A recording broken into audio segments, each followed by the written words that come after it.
Hello everyone, and welcome back to Module 9, Video 3 of the series on festivals. So we've looked at the calendar, we've looked at what the sources say about the different festivals, and now we're going to look at other seasonal festivals that you could include in your calendar, and then we'll finish off by just looking at how you can create your own calendar for your own practice. But what I'm going to do first is I'm going to go through lots of different sources, lots of different examples of things that have been done in Northern Europe over the last sort of 1,000 years or so. Some of them may go back to pre-Christian times. A lot of them we've got the evidence for from Christian times, but nothing further back. Okay, so we can't say they're definitely practiced by the pre-Christians, but we can use them as ideas for our modern celebrations because a lot of them do fit in very well with pre-Christian practices or with heathenry from the modern times. So a lot of this comes from folklore, okay, and folklore is just as useful a source of information as the actual sources, okay, because even though many of these ideas come from later practices, they fit in well, basically. And you do not need to do all of these things in your calendar, okay? They're presented here for inspiration. So you can pick and choose the bits that you want and develop your own calendar practice. So let's get started. We've split them into 4 sections, so spring, summer, autumn, and winter. And we'll look at the different festivals and practices related to each of those periods, okay? So let's look at the festivals of spring. Let's start with Aostra. So as we've seen, she is an Anglo-Saxon heathen goddess. She's only actually mentioned by Bede, though. So outside of Bede, we don't find her really attested anywhere else.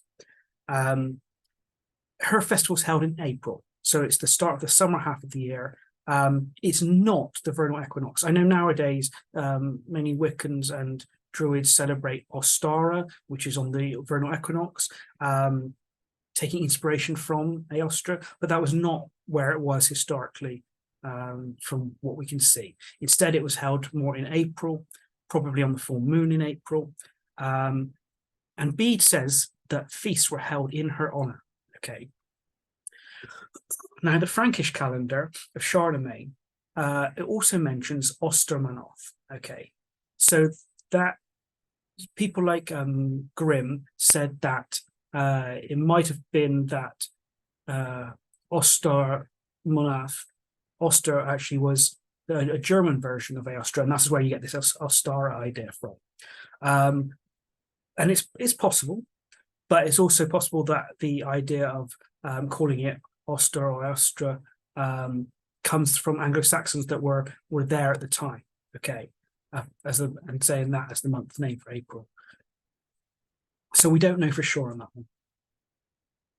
one. So Aostra was probably honoured in Anglo-Saxon England, possibly in Germany, but there's no mention of her in Scandinavia. Okay, so we wouldn't see those who focus more on Norse heathenry honouring Aostra necessarily. They're more focused on Sigerblot.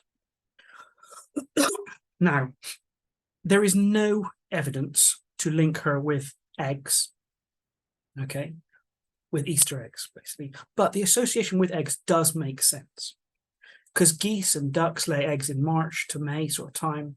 And there's usually, at this point, enough light for chickens to start laying eggs again.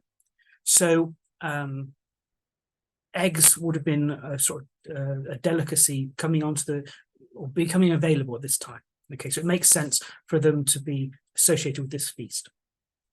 And later folk traditions include games relating to eggs, dyeing of eggs, which you can see in the picture up there. Milk is also becoming available more again. And so a lot of traditional Easter foods included treat cheeses. So you could include these folk practices in your celebration of Aostra. Dyeing eggs, egg games, eating Easter eggs, eating cheeses, things like that. As I said, in Germania, Tacitus talks about a festival to Nerthus, to the Terra Mater, or Mother Earth. He doesn't give a date, but the Roman celebration of Terra Mata is mid-April. So maybe that was the same time, or we can adapt it to be nowadays. So we can take the idea of honouring the Earth Mother at this time into our celebrations of Eostre. And in later folklore, there's lots of bonfires at Easter, so maybe you could have a bonfire. Okay, then very soon afterwards, we have May Day at the beginning of May. Now, there's lots of different things associated with this. So you've got, in southern Sweden, a combat ritual between personifications of the summer and the winter. So it's the summer and the winter fight each other, and the summer wins, and that personifies, represents the summer winning out over the winter for the next 6 months. And on the Isle of Man, there's combat between a Queen of Winter and a Queen of May, which again is this personification, summer and winter. According to the Anglo-Saxon calendar, we know that May is called Trimilche, the month of 3 milkins. So there's lots of milk and dairy products available, so you could have that as part of your food. Saint Elegius, from 650 CE, tells his Frankish congregation, no one should observe Jove's day, so Jove is Thor, in idleness without holy festivities, not in May or any other time. So this suggests that there was some sort of honouring of Thor in May, okay, specifically. Why was that special time? Was there relaxation and idleness going on? What was going on? We don't know, but we can take some of those ideas on board. In medieval Scandinavia in early May, they would welcome the sun with special dances and feasting. And in England, you've got the custom of bringing in the May, which is bringing the flowers and the greenery of May indoors, because it's a time when the leaves are now on the trees properly. You've got lots of flowers around. You can bring all these sorts of things indoors and decorate. The Old English Menologium describes May as entering elegant in dress, in boughs and in plants. So that's talking a lot about greenery and plants being involved in this festival. And greenery is also given as gifts. It's also a time when lovers went to the woods for the night. Okay. And in 1303, there's mention of dancing, cards, and summer games being held at this time. In Germany and in England, you have a maypole that's decorated with flowers or ribbons, just like in the picture in the top right there, and danced around. But in Scandinavia, this occurs in midsummer instead. Okay. In England, you've got your May Queen crowned, and they have a concert called the Jack in the Green. And in Scandinavia, you have mock marriages held. In Denmark, this is on May Day, but later in other parts of Scandinavia. These aren't really pagan survivals, but we could still adopt them. Okay, Jack in the Green, for instance, could be an embodiment of Frey, Lord Ing. So there's lots of things you could do for May Day if you want to celebrate May Day. Okay.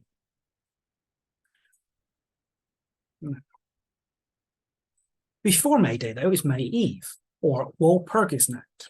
Okay. Now, Walpurgisnacht is actually named after a Christian saint who converted many heathens, and whose uncle, Boniface, destroyed heathen holy places, which is why it's quite weird that we, or the heathen Wheel of the Year calendar that people have created makes May Eve named after her, even though she's someone who converts lots of heathens. It seems a bit weird. But it's also associated that evening with magic and with witches. Okay. In the 2nd century, there was a Germanic seeress called Wallenberg. Okay, and her name comes from the Proto-Germanic word for staff. So she's like a Seder worker type person. So you could call it Wallenberg night instead. So Wallenbergnacht instead of Walpurgisnacht. Okay. You've also got a later Danish folk ballad which calls Freya Lady Valborg. So it's a good night to maybe honor Freya and her magical aspects. Rune Rasmussen, who says, the name Valborg has other associations in the Scandinavian context than this somewhat unimportant saint. Rather, the primary associations with the name Valborg may have been high passion and assertive female power. Okay. So in Germany, they have bonfires, which are there to sort of ward off the witches and the magic and the illness. And you've also got similar things to this happening in Celtic countries for Beltane. Okay. So it's a time sort of purification, of witches and magic and Freya as in her magical aspects being around. At the night, it's said that witches meet up and dance and feast, and therefore you need to protect against witchcraft at night. And so it's the traditional time to go out and collect rowan wood to make rowan charms. Okay. In Denmark, the charms are recited to protect the home from trolls in the morning. Drinking horns were said to be blown, and a May spear was set up and danced around with lots of drinking and feasting. So if you don't have a May tree, you could have a May spear instead. And then later that month, you've got St. Eric's Day on the 18th of May. And this is, well, he's a saint, basically, that takes on many characteristics from Frey. So this is a time to honor Frey. And in Sweden, they offered ears of grain gilded with silver to him for a good harvest.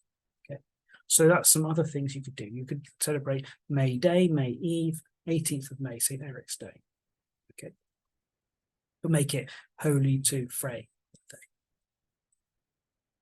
Okay, so that's the spring festivals. You've got Eostra, May Eve, May Day, St. Eric's Day. So let's have a look at summer now.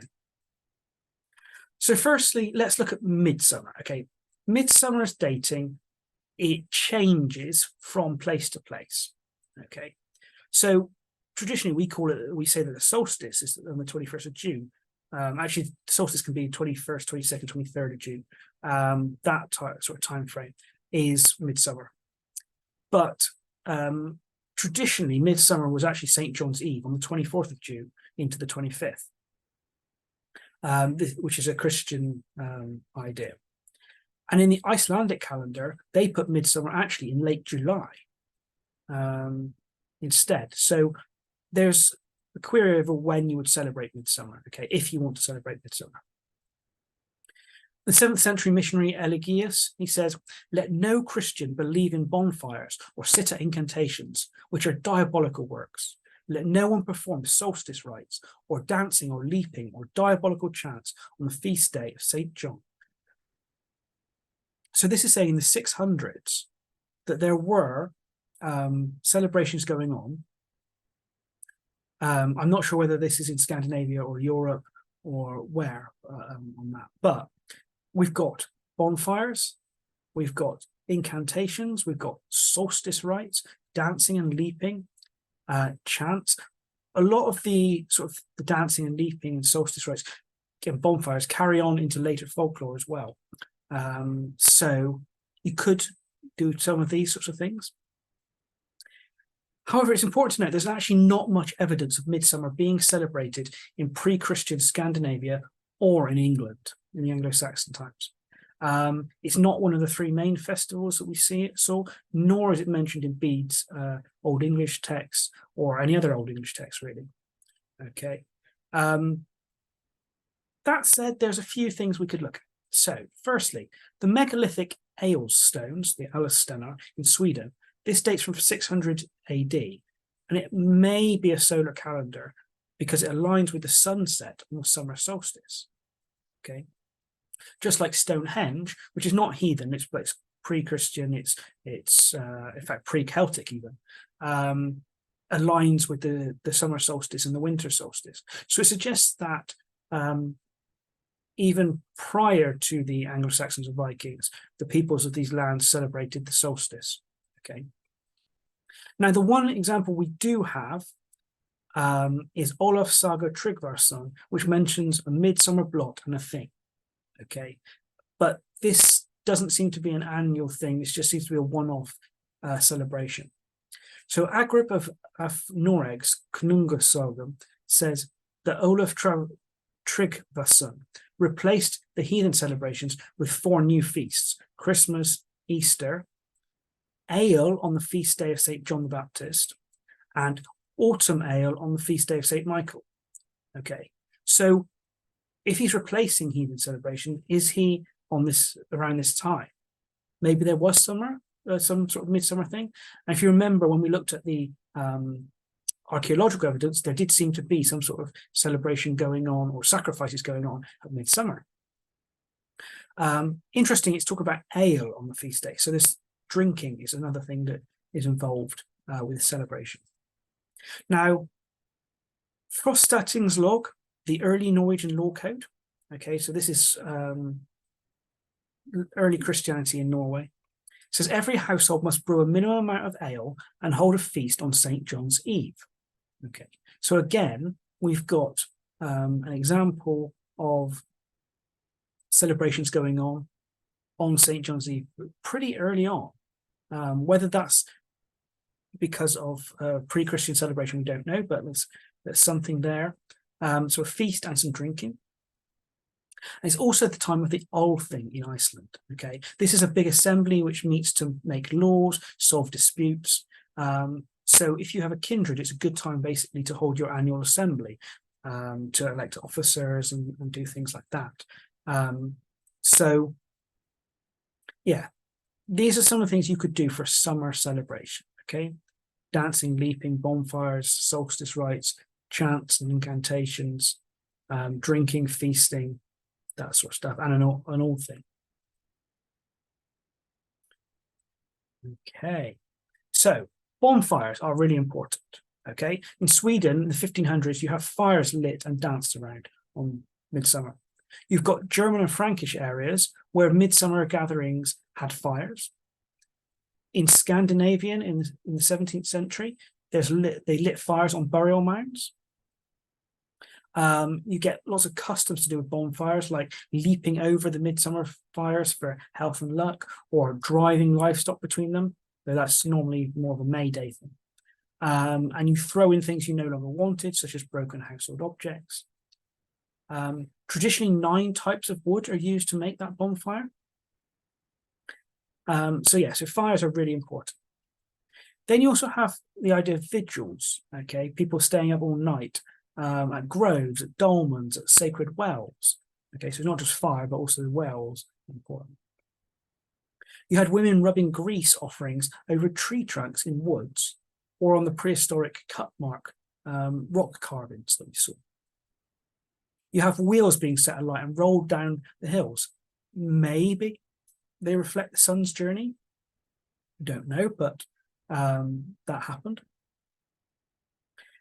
You also got feasting on traditional foods, going swimming, particularly for Scandinavia, setting up a maypole to dance around, or you tie a bottle of alcohol to the top. You can make a summer wreath of 9 flowers, decorate your homes with greenery, do divination and love magic. Midsummer's Eve in particular is when herbs are considered to be the most potent for collecting. So if you're interested in the magic and herbalism and all that sort of stuff, or you've got a garden where you're growing herbs, Midsummer's Eve is a really good time to do that. And it's mentioned even in the Old English medical texts. People also wore herbs at this time, threw them into bonfires to burn up any sort of bad fortune. You have water that's collected from wells. So like I said, wells are also important at this time, or dew from the grass on midsummer morning. And that is all used for healing. Okay. And it's said again that witches and elves are about on this night. So you've got to be careful. So fires, wells, greenery, dancing, collecting herbs. These are the sort of things you can do for a summer celebration if you want to do that. Let's have a look now at autumn. So let's start with early autumn. I'm going to split this into sort of early and middle and late autumn. Starting really July. July is hay month, okay? And when the hay is gathered there, this could be a time when you want to honor Odin, because there's a tale about the mead of poetry where he has to dress up as a hay worker, basically, to win that mead of poetry. And 29th of July in particular is important because it's St. Olaf's Day. And this was celebrated by opening the beer or the mead brewed in Thor month, which was back in March. So people in March would brew this beer and mead, probably to Thor, and then they would celebrate and open it on St. Olaf's Day, which is the 29th of July. And St. Olaf is very much associated with Thor-type imagery, like carrying an axe and things like that. Okay. So in Scandinavia, once the hay harvest is gathered, they celebrated Setter dance or skide, which is like a big fair with stalls and contests and fighting. So you could again do a similar sort of heathen fair with Viking games and things like that around this time. So this is sort of end of July, beginning of August. In Anglo-Saxon England, you have Lammas or Loafmas on the 1st of August. Again, this is the end of the hay harvest and the start of the grain harvest. You could bake bread from the first grain of the harvest, and then what they would do is they would take that to church and get it blessed. So what you could do is bake it and then give it as an offering to the gods, or ask them to bless it. Okay. In Scotland, it becomes the end of the fishing season. It's also really the end of the dairy season and the time of the first potatoes. Okay, so you can celebrate with a meal that has potatoes at this point. Now, the first sheaf of a harvest and the last sheaf are both considered really important times. So the first sheaf is treated as special. It's brought home, it's decorated, it's sprinkled with consecrated wine, and it can protect your home from misfortune. And there were special things that you have to do to collect that first sheaf. So first you have to dress up in your best clothing for the ritual of cutting it, but you wear no shoes and you don't speak, you keep silent. Okay. So as I said, modern heathens call this celebration Hlaafmeest, or the loaf feast, or the feast of first fruits. So it's good to eat as much locally grown food as possible here. Potatoes, like I said, bread. There's all sorts of other squashes and other things available at this point. So you could bake bread. You could go berry picking. Sometimes the blackberries are ready, or other types of berries may be ready at this time. There's bilberry Sunday. The first Sunday in August used to be known as Bilberry Sunday, when people go out and collect bilberries, which are the equivalent of blueberries. Okay, so if you're in America, this is a time to collect your blueberries. If you're in England, it's time to collect your bilberries, particularly in sort of acidic soils. So it's up on like heathlands and places like that.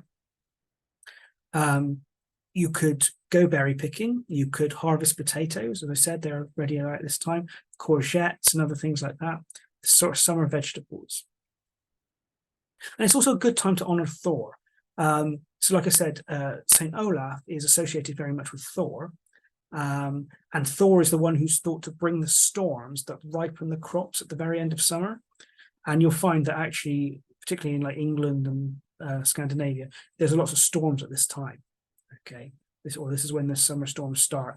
You've got the heat, you've got which is starting to cause these storms. So Thor is a good one to honor for this festival. Then we've got Mid-Autumn, which we'll talk about sort of September time. So as we remember, Bede talks about September being Holig month, okay, the holy month. And the pagan Anglo-Saxons carried out a month of sacred rites. So while we don't have evidence particularly of an autumn equinox celebration, we do know that there were sacred festivals in Anglo-Saxon England carried out at this time to honor the gods, okay? We don't really have the same sort of thing in Scandinavia, though. So that should be, keep that in mind. So it probably was like a harvest celebration, something like that. And it would make sense to do it either on the autumn equinox or maybe on the full moon of September or something like that. What we do have in later folklore is Michaelmas. So once the Christians come over, they bring the celebration of Michaelmas on the 29th of September. And Harvest Home, basically, it's roughly the same time. Harvest Home is when all the harvest is finished. And so you get, this is a Christian festival, but it's probably absorbed some older customs, okay? So once the grain is harvested around Michaelmas, the farmer provides this big feast for the workers called Harvest Home. And that's your harvest celebration, okay? So you could have a big feast as part of this. It's traditionally the first time to start using candles in the evening since March, okay, because they didn't really use them after March. It's the beginning of the dark half of the year, so time to light bonfires. The traditional meal at this time was roast goose, so you could eat roast goose. And Rune Rasmussen says, A cow or ram was slaughtered to feed guests, and folklore records merriment and food in abundance. Traditional foods include beef soup filled with little buns, vegetables, raisins, all kinds of cakes, and of course the ancient sacrificial food, porridge. People ate, played music, had fun, danced through the night, and consumed copious amounts of liquor, beer, and mead. There were many toasts and drinking games. So you could bring all these sorts of things into your celebration for the autumn, for harvest. And in Denmark, there's toasts made to the harvest, and they're being drunk at midnight. What would happen is they get these three bowls of liquor, mead, mix that in, and then they mix breadcrumbs in as well. And these toasts were said to have healing power. Okay. And it's also a time when you offer porridge to the housewives. Okay, along with Yule, you offer it to the housewife at harvest time. And it's often thought that the wild hunt may begin at this time. Okay. So there are some ideas for what you could do for a September celebration. In Christian times, obviously, we find they have a church service of Thanksgiving at this time. They decorate the church with fruits and veg and grains, but they also give some to the needy. Okay, so what you could do is gather food donations as a group, as your kindred, and give them to the needy. Often, a portion or area of the land is left unharvested after the harvest been gathered in, so some of it's left. Okay, and some of the grain, or the last few apples, for instance, is left there. And it's often left for both birds and animals and for the farm nissa, the farm tomta, the farm spirit, okay, protective spirits. And interestingly, there's this legend that says you don't collect blackberries after Michaelmas because the devil spits on them. And it's basically the time when they're not very good anymore anyway. They've been infected with maggots and insects and stuff. But that's also this idea of this leaving a portion over for the spirits. Okay, that's what seems to be happening here. It's more of this devil spitting on them is more of a Christian legend, but actually it feeds into this idea of you shouldn't take everything. You should leave some stuff for the spirits, for the wildlife, for the gods. Okay, and similarly related to that is the last sheaf ceremony. Okay, now the last sheaf, just like the first sheaf, is really important. And it's seen, the last sheaf is seen as the home of the local wight, okay, the local land spirit. Often she's considered female. And what they normally do is they get the sheaf and they shape it into a figure, okay, like a woman, and decorate it with flowers and ribbons. And then people sing and dance and drum around it and take it in a procession, basically, walking maybe through the town or something. So you could make a last sheaf thing at this point. In Cornwall, the sheaf is given the place of honour at the table, and toasts are even drunk to it. Okay.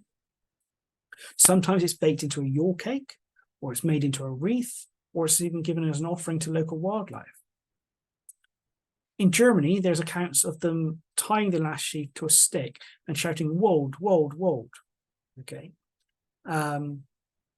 which is probably related to Woden or Odin. Others turn it into a corn dolly called Aswald, the Aspower, the Asruler, and thank it for the harvest. Or it's left in the field for the Aswald, for a female figure called Frau Boda, or for Woden's horse. Okay, so all the time it's honouring the spirits, and it's related to the spirits, whether that's the gods or the horse of Odin or local female land wight. Okay. Sometimes 3 sheaves of grain are tied and left, and said to be for the 3 maidens, okay, which are the weird sisters, the Norns. So the spirits are really honoured by this.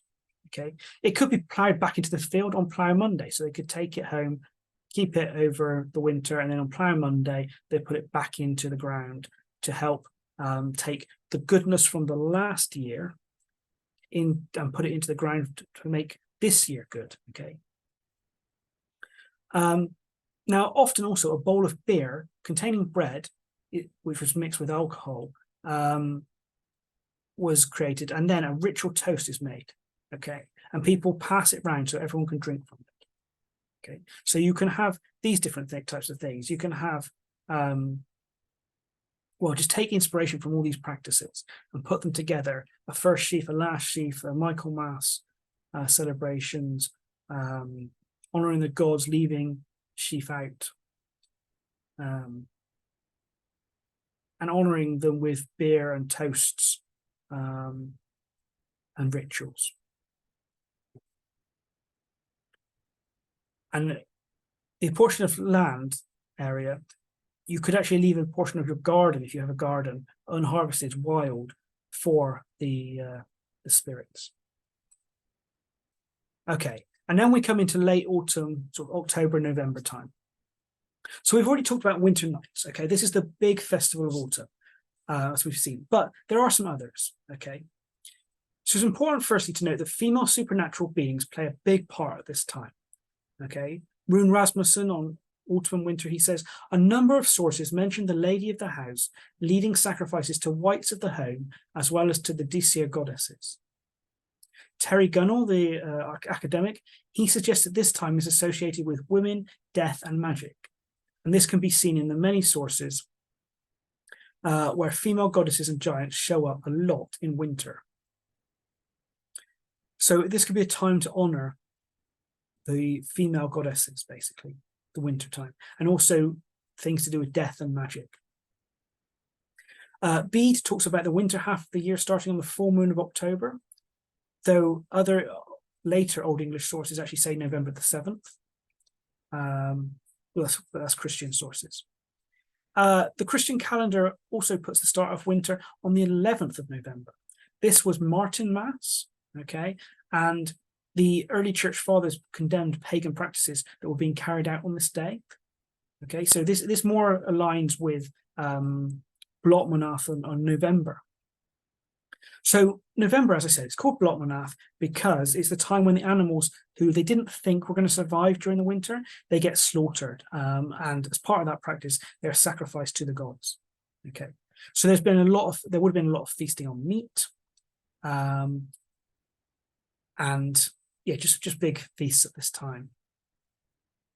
In Scandinavia, the names for October are Slaktmaned in Norway and Sweden, and Gormanother in Iceland, which are both, again, names related to slaughter. So it means that November time, October and November time, are times associated with the slaughter of animals ready for the winter. And the Gulathingslog, the old Norwegian law code, says that every household has to brew ale, get together with at least 2 other households, and hold a Thanksgiving feast for peace and good seasons before the 1st of November. So this would be in October, maybe October full moon. So it may go back earlier, in fact, as well, as peace and good seasons, which is what is in this law, is also the what used in honor of, or is used in rituals to Freyr, okay, as we've seen. So it's a time to honor the females. It's a time to carry out maybe sort of eat meat, maybe, and do sacrifices, to brew ale, get together for a feast, okay? Maybe honor Freyr. And then there's this thing about Alpha Blot, which we sort of talked about briefly before, but Alpha Blot is the sacrifice to the elves. And it only seems to be recorded in Sweden. Okay, so we don't seem to see it anywhere in Iceland or in Norway or England or anywhere like that. Okay, it's more of a local festival. And it seems to occur after the harvest. So perhaps that's at winter nights, or maybe it could have been at the full moon of Blotmanath in November, because Cormac's saga talks about the blood being given to the elves. So it would make sense to maybe do that at the full moon of November, Blotmanath. So the sources for this is one called Ostrafaravisar, okay, and a Norwegian Christian called Sigvatar. He goes to Sweden. He's trying to find a place to stay, but he's refused entry. He doesn't realize that there's this festival going on, which again suggests it's local, because if he'd come from, say, Norway or Iceland or anything, he would have known about it if it had been there. And as we said before, the laws of hospitality dictate he should have been allowed in, but this time he was refused. Okay. And the people inside refused entry, saying the place is holy, that they're holding a sacrifice to the elves, i.e. Alpha Blot, and that they are afraid of Odin's wrath because they are heathens. Okay. So if they didn't hold this and stuff, there might be a wrath by Odin, or if they let the Christians in. Now, Olvir, which means beer men, or also they're called guardians of the door, they play an important part in these rites, and they chase the Christian men away. So there's some sort of like guardians guarding the door at this time for this sacrifice. Another example of the elf sacrifice, as I said, is in Cormac's Saga. And there's a man who fights in a battle, he gets injured, and he asks this spa woman, this seer, for help. And she says, "A hill there is," answered she, "not far away from here, where elves have their haunt. Now get you the bull that Cormac killed, and redden the outer side of the hill with its blood, and make a feast for the elves with its flesh. Then thou wilt be healed." Okay. Now this might be a burial mound. It might have just been a normal hill. We don't know for sure. But this associates again with the elves with getting a sacrifice of blood, which suggests that maybe it was around the Blotmanath period. Okay. Now Olaf, the elf of Gerstad, so Olaf Gerstad Alpha, he was sacrificed to at his burial mound for a good year in harvest. So this seems to be a time when you can sacrifice to the elves, to those who are the maybe the noble dead, to ask for a good year or a harvest going forward. Okay. And for harvest, fertility, and to honor Freyr, basically, or Lord Ing, if you're Anglo-Saxon. But the celebration isn't a big communal affair, okay? So Alpha Blot seems to be a private, intimate household affair, whereas Winter Nights seems to have been a very much a more communal, community-focused affair, okay? Which is why it may have been held on different times. Okay, so that's the festivals of autumn. Now we'll come to the festivals of winter. Okay, so we've looked at Yule and what the evidence suggests from the heathen lore that we've got. Okay, but now let's look more at the later folklore. Okay, so winter is a dangerous time. Okay, you've got darkness, you've got death, lots of people don't survive it, you've got supernatural spirits that are said to be roaming about, lots of dangerous monsters, you've got Grilla from Iceland, the Krampus, Frau Holle or Purta in Germany, Lucy.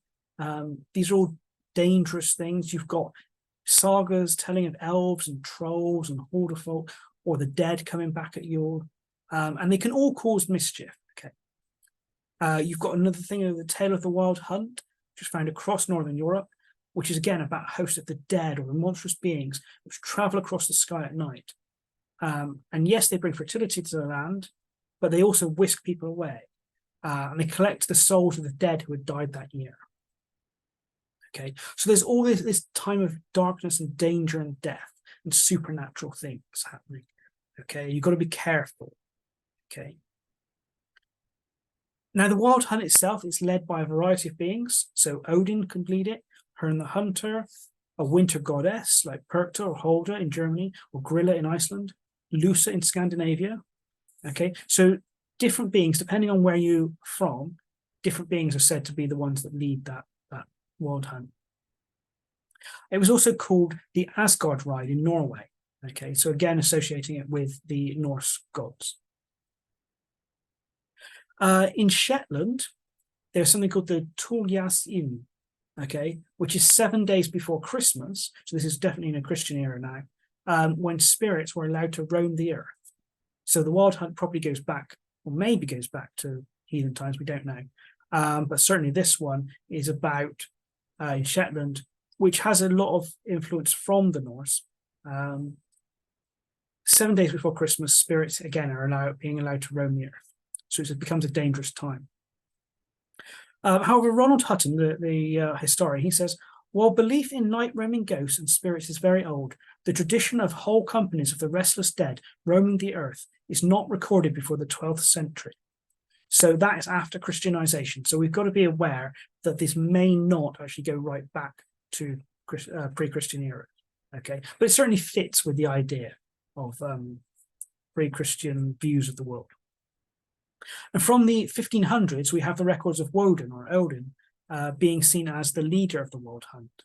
And Yule has always obviously been associated with him. So the idea that the Wild Hunt is around at this time makes sense. Now, Odin is Yulner, okay? He's the deity who brings Yule, or does Yule, okay? And maybe he visits heathen homes at that time, okay? But really importantly, there's this thing that's arisen recently about Odin is really Santa, and he inspires Santa because he's got 8-legged horse and there's 8 reindeer and all the rest of it. That's just a very, very modern idea. There really is no evidence for that. Okay, you can believe that if you want, but there's no evidence for it whatsoever. It's a modern interpretation of things. Now, that doesn't mean you can't essentially take that story, particularly if you've got kids, take that story of Santa, combine it with Odin and say that it's actually Odin that's going to bring you these presents. Okay, you can do that, but we've got to acknowledge that you're making a modern invention here. Okay, Odin is not the one who inspired the Santa Claus. We know historically where that came from. Okay, people took the Wild Hunt seriously. Okay, this is something to be aware of. Okay, because it's a dangerous time, supernatural spirits are around in the Wild Hunt. They have customs of protection against it, and so it's a good time actually to do some customs of protection. They also left out offerings for the Wild Hunt. Usually it's porridge or beer or the last sheaf of the harvest for Odin's horse. And there's also a lot of processions of people at this time dressing up in scary masks. Often they're carrying lights. Okay, so you can take all these sorts of things and bring them into our Yule ideas and our Yule celebrations. Okay. There's many examples across Europe and Scandinavia of people dressing up as animals or monsters for processions at this time, especially on New Year's Day. And that's repeatedly throughout history condemned by the church. Okay. So it's possible that this is actually something that does go back to heathen times. So these people dressed up, they often enter houses, they're given food and drink while acting out some sort of play. Archaeology shows us examples of people in animal masks, the Torslander plates. Okay, you've got a Byzantine court, where the Varangian Guard, who are probably Vikings, they dress in furs and masks and weapons on the 9th day of Christmas, and they go around shouting Tul, which probably means Yule, and chanting. Okay, so this idea of people dressing up as animals, monsters at this time, does seem to be something that goes right back historically. The 5th of December, you've got Krampus night, when the horrible Krampus figure comes out, and you've got processions to that. The 13th of December is called Lucy Long Night. Now, Lucy is a saint in Scandinavia, but may once have been associated actually with some sort of female scary creature. And the 13th of December was at one point the winter solstice, because the way the Earth moves and loses time over many centuries, the solstice gradually moved back from sort of 25th of December, 21st to 13th, basically over time, by about the 1300s, 1200s, 1300s, the solstice, the actual solstice, happened on the 13th of December. So that's when the longest night was. And then the calendar changed, it moved forward 11 days, and it will keep changing over the centuries. Okay. So in Norway, she's seen as the leader of the Wild Hunt, as a dangerous troll woman. Okay, and she's celebrated with drinking and feasting on a meal at midnight on this 13th of December, as well as wearing masks and disguises and things. So you could introduce a celebration of Lucy, or honouring Lucy, on the 13th of December. That's also in Sweden, St. Lucy's Day, okay, which is probably where this Lucy saint comes from, this earlier celebration. And in this, a girl dresses in white, and she has a head wreath with 4 candles. Okay, and she brings these saffron buns and glog drinks, so like a mulled wine type drink, to family members. People dress up in other genders' clothing as well at this time. So again, a lot of this dressing up stuff going on. You could have saffron buns and mulled wine at this point in this day. Now, another creature that's associated with Yule in folklore, at least since the 1500s anyway, is the Yule goat. Often a man dresses up as the Yule goat, and sometimes the goat is seen as part of the wild hunt, so you have to give them offerings and things. What you could do is you could get a little Yule goat, okay, and hang it on your Christmas tree as part of or your Yule tree as part of honouring this tradition. That's what I tend to do. The Thursday before Yule Eve, now we're talking about Yule from a Christian perspective, so Christmas here. Thursday before Yule Eve is called Holder's Eve, where the goddess Holder will travel across the land in Germany, and she would reward and punish people's behaviour. So people were expected to have completed all their work by this date, and she'd punish the household if it hadn't been completed on time. And there's quite a few folk tales which say that you should not do any work during the Yule period. So it all has to have been done before Yule starts. So whenever you do your celebration of Yule, maybe you need to have all the work finished before then. So it's a time of no working, okay? So let's have a look at some examples of these things. So in the top left there, you've got Krampus. So that's a guy dressed up as Krampus. There's often processions with people dressed up, and he will be part of that procession. On the right, top right, you've got Lucy, the Saint Lucy, and you can see that on her head, you've got the wreath with the candles. And it's more associated with light, and then she brings these saffron buns to eat and things like that. The bottom left, you've got the Yule goat. Now, you can get small versions of the Yule goat, but in some communities, they make a massive version of the Yule goat, and people try every year to burn it down. Even though it's guarded and protected by police and other people like that, normally they do succeed and manage to burn down the Yule goat. And then but that's more of a modern thing, okay? And then on the bottom right, you've got an image of the wild hunt going across the night sky in the winter, collecting the souls and just being quite dangerous, okay?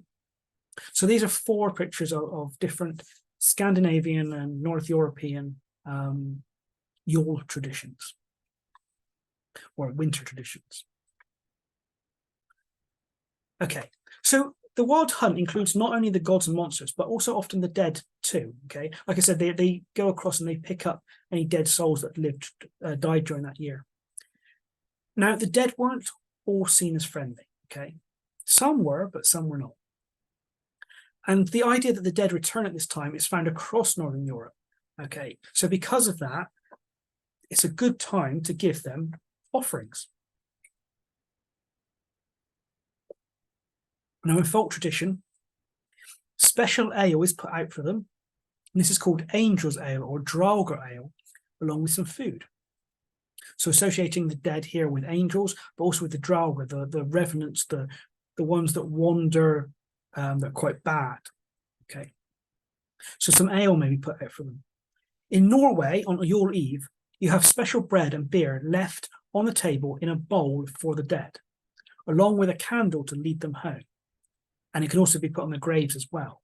So you could do this as part of your celebrations to honour the dead at Yule.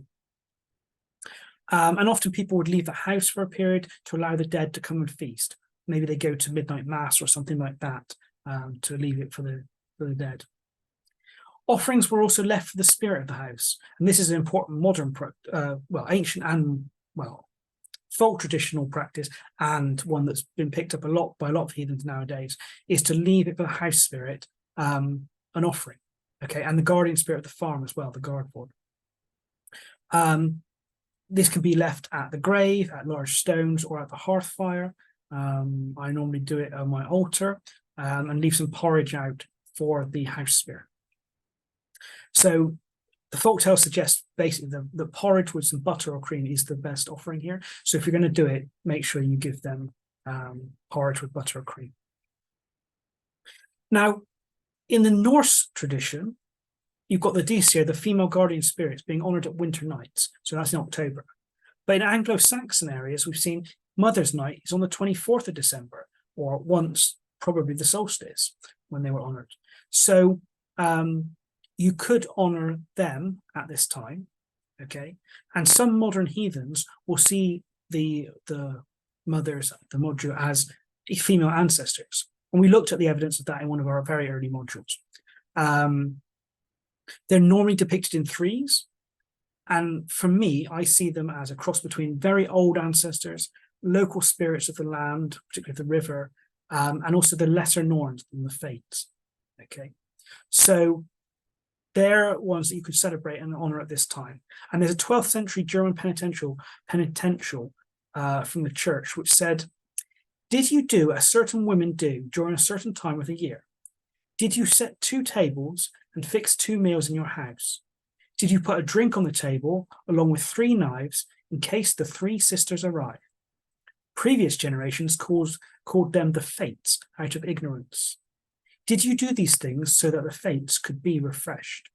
So that's giving you an example of a ritual you could do on Mother's Night, on the solstice eve, okay, as part of your Yule celebrations.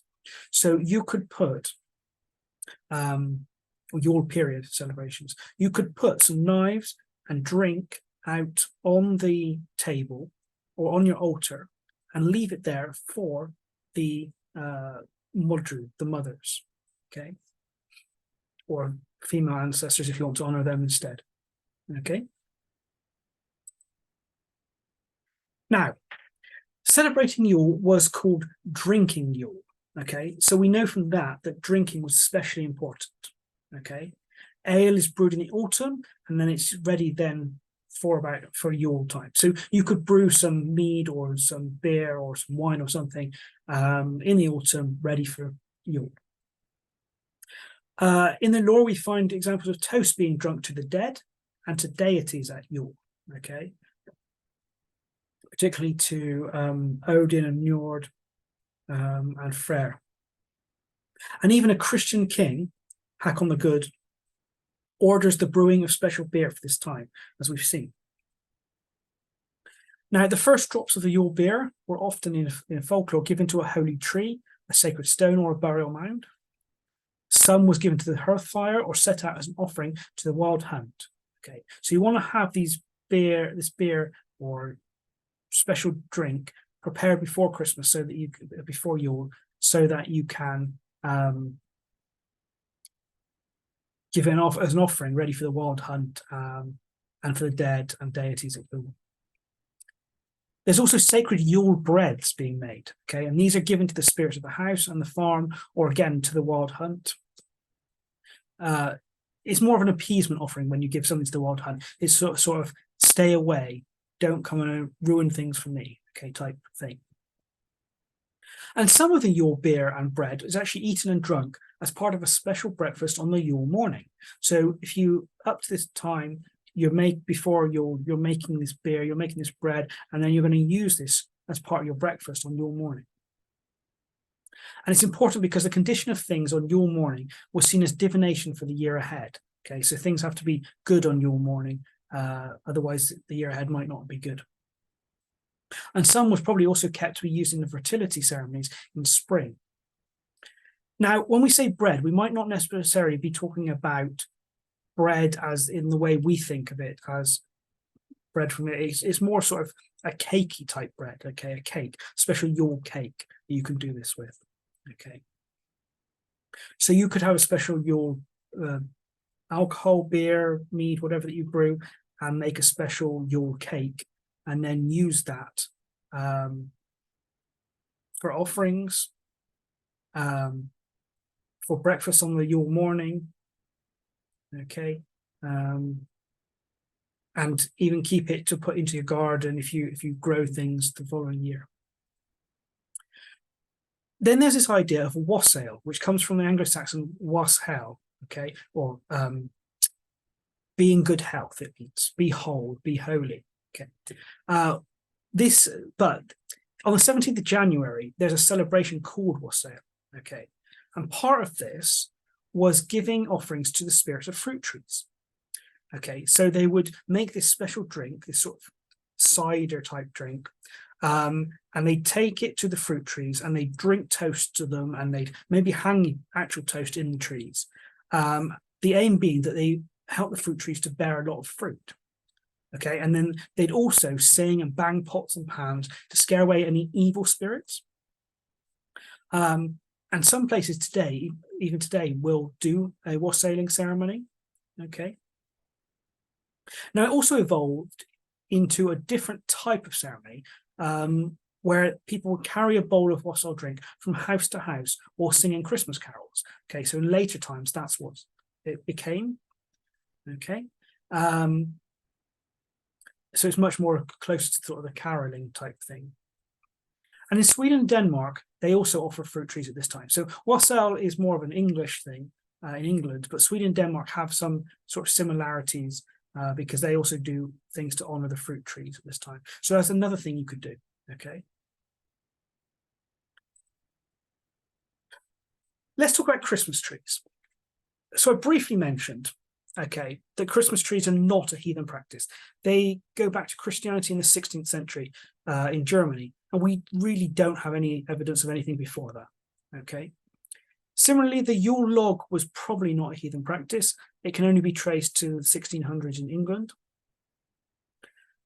What we can trace back further is decorating with evergreens. Okay, this goes back as far as pagan Rome, so we know this was a pagan practice. That doesn't mean it's necessarily heathen though, because we don't have the evidence from Northern Europe for decorating with evergreens, but we do have it from pagan Rome, and there's no reason why we shouldn't bring that into our heathen practice. Okay, we know, for instance, that trees were considered very sacred by heathens. Okay, and they were the center of heathen ritual celebrations, as we talked about when we talked about the altars and things. So having a Yule tree fits in really well with the heathen worldview, and so I encourage you to keep having a Yule tree.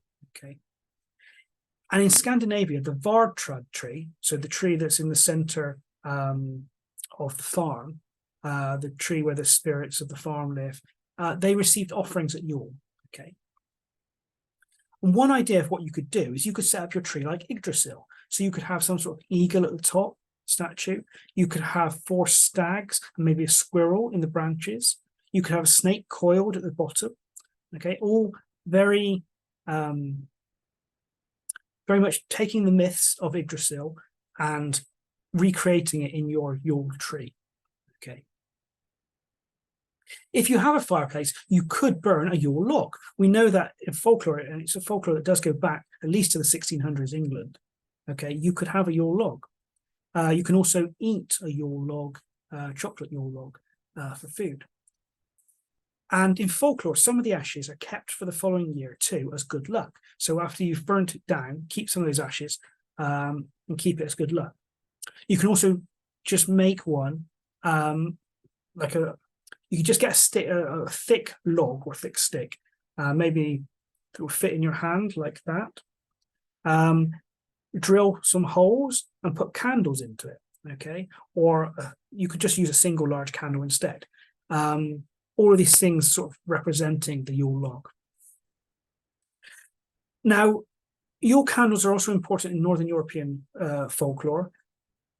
They're normally made on a sunny day during a waxing moon. So you make them before Yule on a sunny day during a waxing, which means when the moon's growing time. And then you can burn them. So that's if you're making the candles yourself. And then you can burn them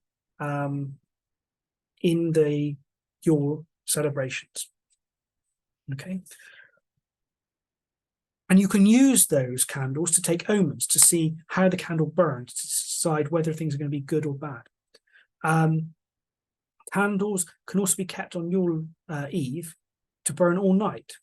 So you place this in a copper kettle, usually for safety, so it doesn't fall over and burn everything.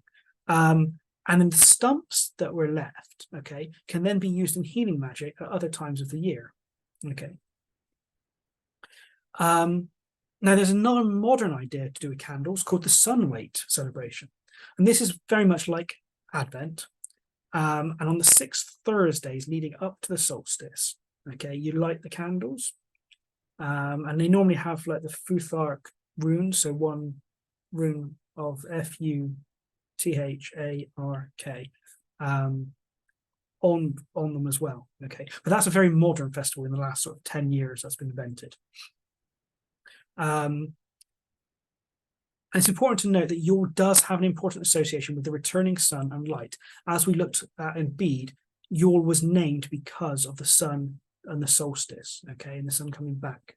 And we saw those Norse celebrations of the sun. So you can bring in honoring the sun as part of your celebration, okay, and I certainly do in mine. Okay, so Yule is also an important time to do divination, okay, and often it's done on New Year's Day in folklore, okay. So if we look at when is New Year's in the Anglo-Saxon heathen calendar, well, that's Mother's Night, okay. So Mother's Night would be the good time to do this, and it's also a time associated with fate, prosperity. That's a time to do some divination. In Scandinavia, you've got this magical practice called the Arsgan walk, or the year walk, okay, and they spend the day before in darkness, isolation, and fasting. And then at midnight, they go to a church or a graveyard, walk around it counterclockwise, and then they look through the church door keyhole or into the church windows to see visions of the year to come, okay? And sometimes they'd encounter supernatural beings on the walk as well, okay? So there's that practice you could do. There's other divination ideas include reading the way candle wax melts, or perhaps a more sort of modern idea maybe is pulling 12 runes, one for each month, to see what the things will happen in that month, what's the rune of the month going to be, okay. Coming back to sort of superstition ideas of how things happen on the Yule is what the year is going to be like, or how things happen on New Year's Day is what the year is going to be like. You could do things like have a big breakfast on Yule morning to symbolize a year of fullness ahead. So you've got the Yule cake and the Yule drink, alcohol, but you could also have the Yule a big breakfast. So you're celebrating, you're really full up. Now, giving gifts was also actually associated originally with New Year's, okay? New Year's Day gifts, rather than Christmas. If you look at the sort of the Christmas stuff, you've got St. Nicholas giving gifts, but that actually happened on the 5th of December. And then you've got other celebrations of gifts giving on New Year's Day. And then also you've got the pagan Saturnalia celebrations, which is the 17th of December, when there was, again, some gifts being given. So these gifts are all about representing good luck in the coming year. So again, you could have your gifts, and obviously Christmas gifts as well have come in now. So you're essentially doing the same sort of thing as Christians do, but in a heathen context, a heathen way. Yule and New Year also traditionally incorporates rituals for luck, protection, purification, and divination. So these 4 things you need to think about when you're doing your Yule celebrations. Rituals for luck, rituals for protection, rituals for purification, and rituals for divination. Okay, divination of what's going to happen in a year ahead. Purification, maybe you seine your house, you smudge your house, basically. But the Scottish word for it is seining, so that's a better way of doing it. Protection, maybe put some wards up and things. Luck, asking the fates to be kind to you, that sort of stuff. So it would be good to incorporate something for each of these into your Yule celebrations. And the end of Yule is also an important time as well. Okay, so after the Yule period, the 2 months comes to an end.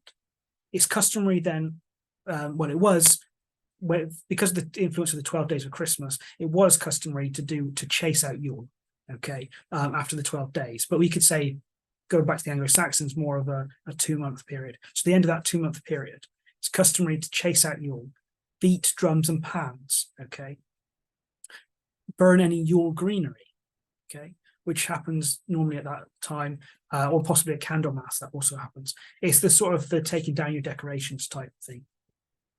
And that's kind of a purification process, because you had the supernatural, you've had the dead and that all gathering around at your period. And now you want to sort of clear it out, ready for the year ahead, get rid of them all, and make sure that you're protected and there's no bad things still lurking about. Okay, so a purification process. And then we've got some other Yule folk practices. So you could dress up and wear masks and have a wild hunt procession. Okay, you could do some protection rituals against the wild hunt. You could leave out offerings for the wild hunt, for the dead, for the tomte or housewife, and for guardian spirits of your land. You could have a special feast at midnight. You could eat saffron buns like they do for St. Lucy's night, or you can consider maybe cinnamon rolls, which celebrate the sun or represent the sun.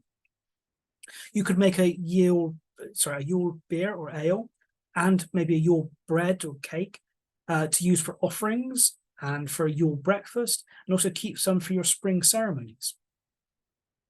You could celebrate Mother's Night by honouring the Modra or the Disya by leaving some bread and drink and 3 knives out on a table for them, okay, on the solstice eve. You could honour the sun on the solstice morning with a ritual and maybe smearing butter on the walls. You could give offerings of wassail drink and toast to fruit trees. You could make up a Yule tree or have a Yule log and decorate it like Yggdrasil. You could make sure all work is complete before Yule. You could make some Yule candles to use for divination. You could burn a Yule candle all night, though remember fire safety, and keep the stumps for later use. You could do some divination for the year ahead and try doing an Arsgang divination ritual. You could have a large breakfast and you could give gifts to symbolize abundance and luck in the year ahead. You could have a ceremonial end to the Yule period, where you burn any greenery that you decorated the house with on a bonfire. You can chase out Yule and any spirits by banging pots and pans through the house and maybe cleanse the house as well. Okay, so there's lots of different ideas there for how you can celebrate Yule. And then let's come into sort of the January time. So January starts with New King Day, okay? This is the first new moon after the winter solstice. So actually it might be late December, actually, this.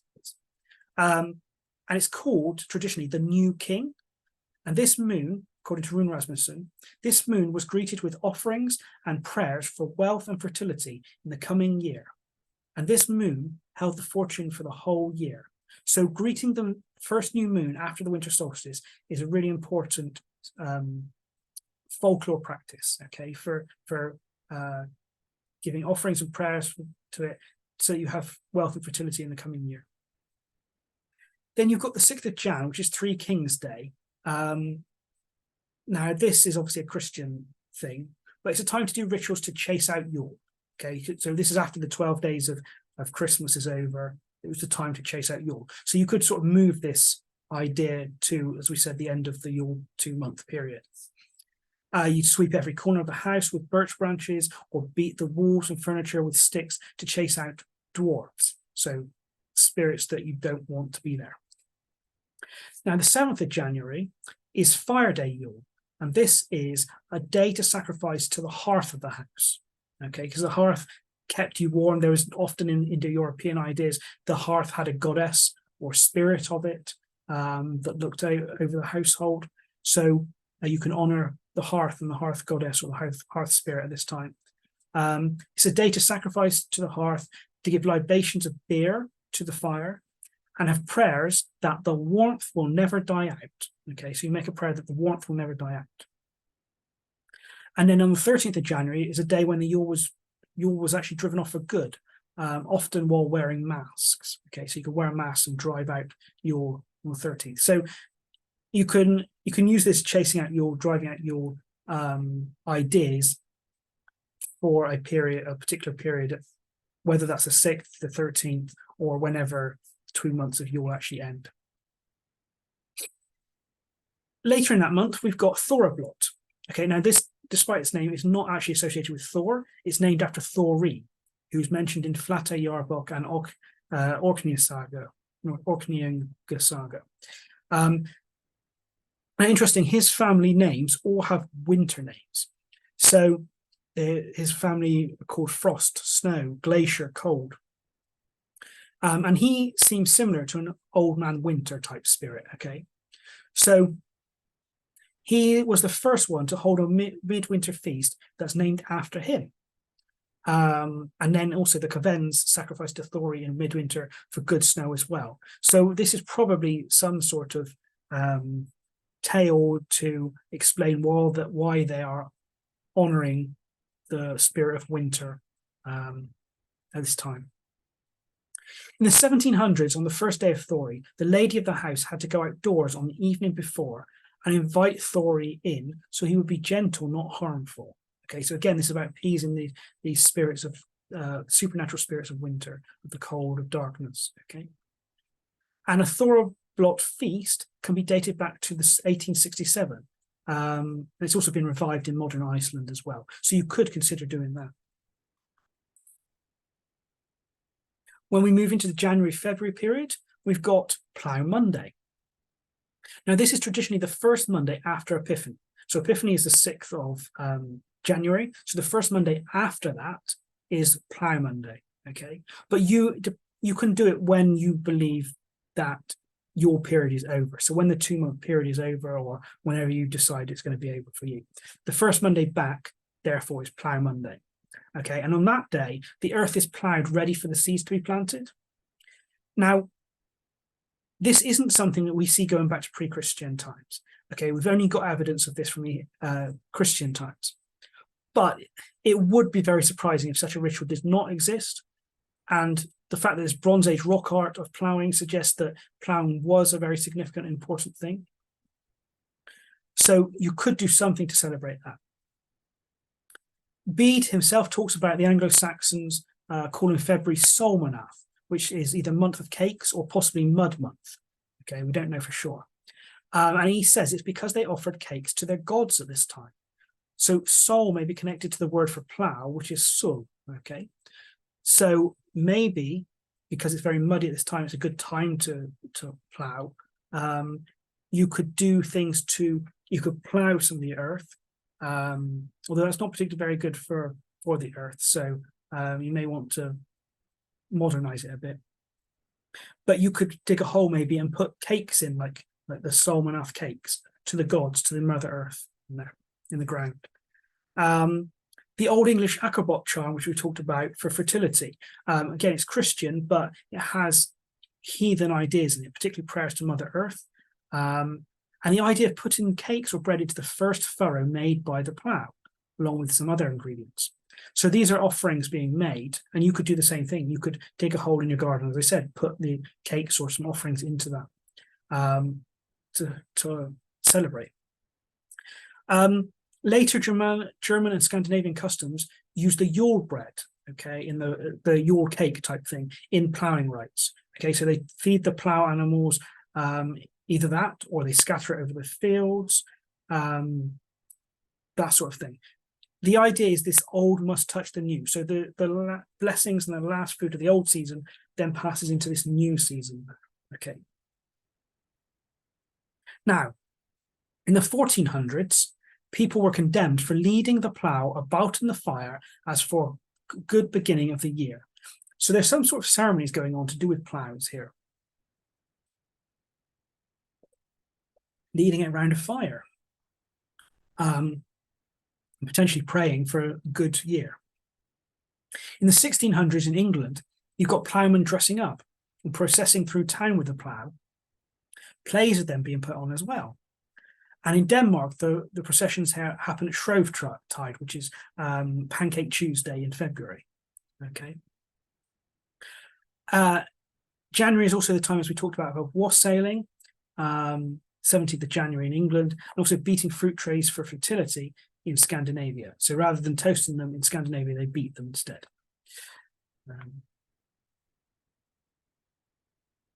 Now, February. So February is called Goi month, okay, and named after the daughter of Thori. So January is more Thori month, February is Goi month, okay.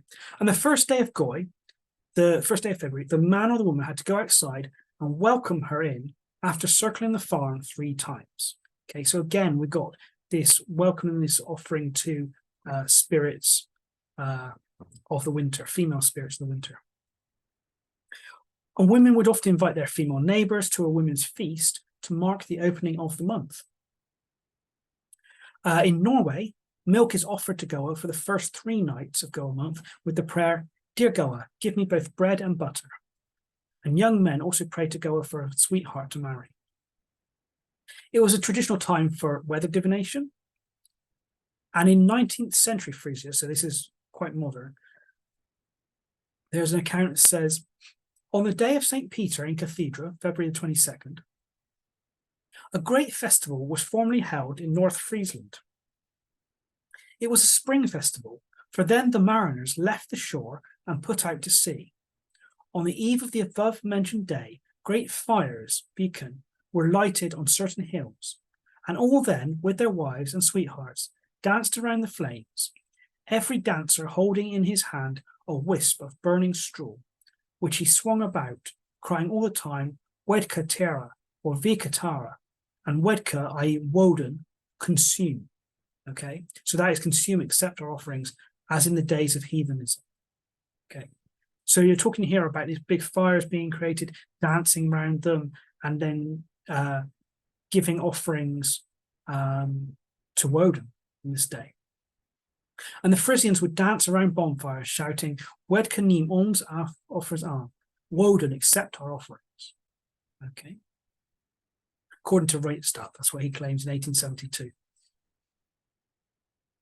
So that's coming into February, and then you've got the 2nd of February, which is Candlemas. Okay, now this is sometimes seen as the date for Knut, okay, to chase out Yule, and Knut takes on many of the attributes of Odin. So this is asking Odin then to chase out Yule. It's a time for purification after the dangers of Yule, and traditional practices include making and blessing candles to celebrate the light returning, performing fertility rituals, as we talked about before, and doing weather divinations as well. Okay.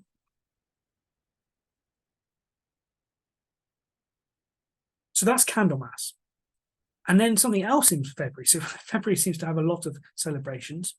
In Sweden itself, so again, this is a local Swedish idea, is a festival called Disting, okay, or the Dissethy. Snorri says it happens in Uppsala, and perhaps it may be the same one as Adam of Bremen mentions, happening every 9 years, though he says it's on the vernal equinox instead. And Snorri says it's been moved to Candlemas, and the festival of Candlemas was called Disting. Now, in 5055, it's recorded by multiple sources that the Disting was happening on the first full moon after the first new moon after the 6th of January. Okay, and Nordberg, who we mentioned before, he argues that the Disting took place on the 3rd full moon of the year, so that's in March, rather than in February, okay, originally. But now, certainly it happens in February. It involved lots of sacrifices, an assembly, and a market. And people came from all over Sweden to this Disting celebration. Okay. Now, Disting itself, as I say, it comes from the Disa thing. Okay. The assembly, the thing is the assembly, the parliament of the Disir, the Disa. So it seems that a Disa block could be held at winter's nights in Norway and Iceland. But in Sweden, it's February or March. And then the Mother's Night, which is this equivalent of the Anglo-Saxons, is held in December. So you've got essentially 3 possible times there where you can do your Disablo. Now, finally, we come to March. Okay, March is called Thor month, as I mentioned. Okay, perhaps this is when Thor overcomes winter in this month. So maybe you could look at the stories about Thor killing the frost giants and things like that and read them at this point. And the first 3 Thursdays are particularly sacred to Thor. Okay. Now, Scandinavia often has lots of storms at this time, and thunder, as I've said, is seen as something that helps the crops to grow. So that could be why it's associated with Thor month. And it's said that after the third Thursday, you shouldn't then light candles in the home anymore. A special beer is brewed at this time, which, as we said, is then drunk on St. Olaf's Day, on the 29th of July. Again, this is a day associated with Thor and with thunder. And in Finland, there's a ritual for the thunder god where they pray for rain, and using rain, they use that rain then in the beer making process. So these are the things you could consider doing in the March. Okay, honoring Thor, brewing some special beer, especially on one of those Thursdays. Okay, so that's all the folklore and folk festivals. Okay, there probably is lots more, but that I'm not aware of, but that's a lot of the stuff. A massive amount of that came from the book, the Nordic Animist book, their sacred calendar. So I highly recommend you get hold of that book and read things in more detail if you want to practice those things. But what I want to talk about now is how you can take all the stuff we've just talked about in the 3 videos and really bring it together to create your own calendar, okay? Because creating a Wheel of the Seasons calendar is a tool that you can use to help us reclaim traditional seasonal animist wisdom, okay? It's a way of helping us to be animists. It's a way of connecting us to with nature and the spirits. And importantly, it's something that should be localized to you, okay? We've seen that in different localities have different celebrations at different dates, okay? So you need to base it around when works for you and your local area. So some things to consider when you're making your own calendar. Number 1, it's good to have something to celebrate in each season, okay? I mean, if you do the Wheel of the Year, you've got 2 things each season to celebrate, but it's good to have something at least each season. That's at least 4 celebrations in a year. Consider the stars for your dating, okay? So we talked about dating by the sun, midsummer, midwinter, the moon phases, like the full moons and the new moons, but also consider the stars, okay? For example, when Orion appears in the night sky in the northern hemisphere, that could potentially show that it's winter. When it goes back below the sky, back below the horizon, you don't see it in the sky anymore, that's telling you it's the summer period. You can look at other sort of natural cycles other than the sun and the moon. So you can look at when do certain birds arrive, or important points in an animal's annual migration or life pattern. For instance, when the frogs first spawn, when the queen bees emerge, when the deer rut or the salmon come into your local river. These could be times to do celebrations, okay? And it doesn't have to just be the times when you can call it Yule or whatever. You can create your own celebrations for these things. You can look at agricultural and gardening events. So like when we're doing ploughing or sowing of seeds or harvesting, and put celebrations at that point. A very straightforward thing is the day when everyone's free and able to meet up. You can look at historical folk festivals and practices like we've gone through. Things like Lammas, the New King Day, which is that first crescent moon. St. Elbjorg's Day, which is the day when you honour the hearth fire in January. You've got the 3 Thursdays, Thor in March, and brewing some beer. You've got St. Olaf's Day on the 29th of July, St. Eric's Day on the 18th of May, when they carried things around to bless the harvest and for Frey, and so on. You can read up on folklore and celebrations in your local area. You can consider ancestor days like birthdays and anniversaries and add that to your calendar. You can do certain special New Year's practices, whether that's on the solstice or whether it's on New Year's Day or whenever, particularly around protection, purification, luck, and divination.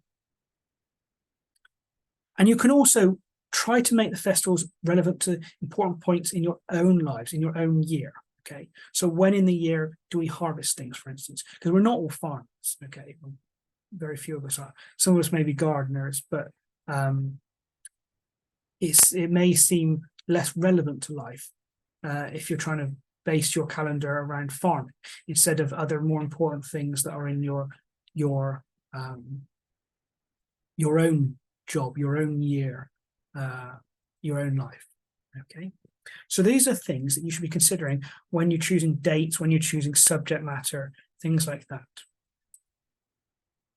Okay, how can you celebrate some of these festivals then? So we've already seen quite a lot of the ways that others have done it in the past, but there's some things you can think about for all the festivals really in the modern day. So take time off work, celebrate it as a holiday. Do a ritual with offerings to honor the gods or the spirits. Get out into nature and see what's happening, what's changing, what's different. Meet up with other heathens. Prepare a feast, seasonal foods. Okay, maybe go foraging, or as long as you do it safely, or look at what's in season in your area and make a feast or foods based around that. Decorate, for instance, decorate your altar or decorate your home with objects from nature. Okay, so that's 6 great ways that you can create a celebration, okay, for any of the festivals, any of the year. Okay, so that brings us to the end of this video and this module. And I've got 2 main bits of homework, okay? Or one big piece of homework, and then the second is just start celebrating. So what I want you to do is, looking at the information we've got, you may need to go back through the videos, think about the things we've talked about, and create a spiritual calendar for yourself. Decide what festivals you want to celebrate, the dates that you're going to celebrate them, and plan how you're going to do so. And then if you've got a calendar that you use, put them into that calendar to remind you, okay? And then do celebrate it, whether that's meeting up with others, doing a ritual, going out in nature, whatever. Try to celebrate a calendar of festivals in a year. And it can evolve, it can change over time, and it will do. But I highly recommend that you do that, because again, this is putting the heathen worldview into practice. Okay, this is making the celebration of heathenry real in your own life.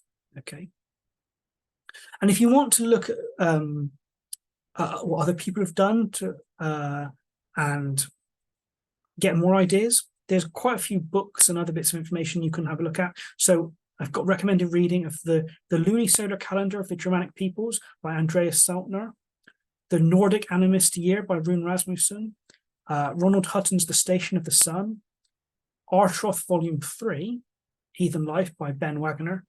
Remember, it's the 2022 version. Andreas Norberg's paper. Now, this is written in Swedish, but there's an English summary at the end, and it's well worth reading that English summary. It's about 12 pages long, but gives you a lot of good evidence for why he thinks Yule was on the full moon after the first new moon after the winter solstice. You've got that paper I mentioned about the archaeological evidence of sacrifices in spring, autumn, and then around summertime. And then you've got some information about the Arsgan walk. Okay, some links there. So have a look at these books if you're interested.